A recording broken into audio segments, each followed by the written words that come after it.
Sudah setuju waktu kamu? Tidak, enggak. Dia bilang kalau saya mau gugat cerai, saya pastikan kamu tidak memiliki hak asuh anak. Karena ada surat itu, ada surat yang saya tanda tangani itu, yang hanya karena dia menemukan saya chat. Oke. Jadi ini chat ini terjadi di awal tahun 2020. Iya. Kenapa saya begitu? Saya mau menandatangani dengan, karena saya tuh paling nggak bisa kalau ancamannya udah anak.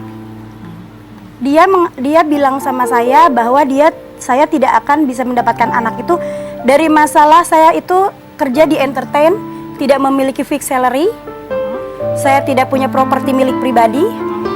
Pengancamannya seperti itu, bahwa itu dipastikan anak-anak tidak akan bisa jatuh ke saya.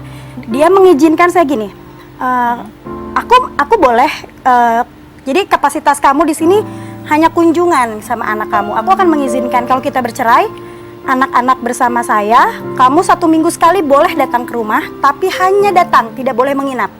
Oke. Itu baru dia bicara begitu pun bayangan di kepala saya udah kayak mimpi buruk. Saya nggak akan mungkin bisa pergi meninggalkan rumah tanpa anak-anak, gitu. Pengen nangis dah kalau udah cerita soal anak. Terus habis itu, karena saya maunya tidak mau dipisahkan dengan anak saya ngucap sama dia. Saya mungkin hal ini hanya bisa dibuktikan dengan kejujurannya mantan suami ya, karena memang tidak ada bukti, karena kami kan ngobrol berdua, tidak ada saksi saya hanya anak kecil gitu, umur 3 tahun.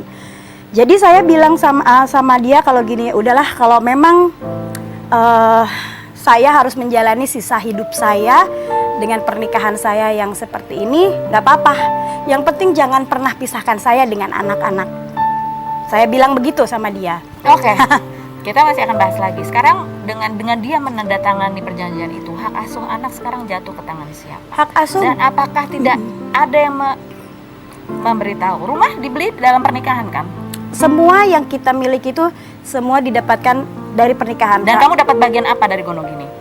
Saya tidak meminta gonogini, tapi karena sekarang saya meminta anak-anak, otomatis saya bilang, apa yang kita dapatkan selama kita menikah, kamu tidak boleh mengambilnya. Itu baru saya ucapkan ketika dia menikah ya, dengan yang itu. Nah, itu bukan karena sakit hati dan bukan karena cemburu ya.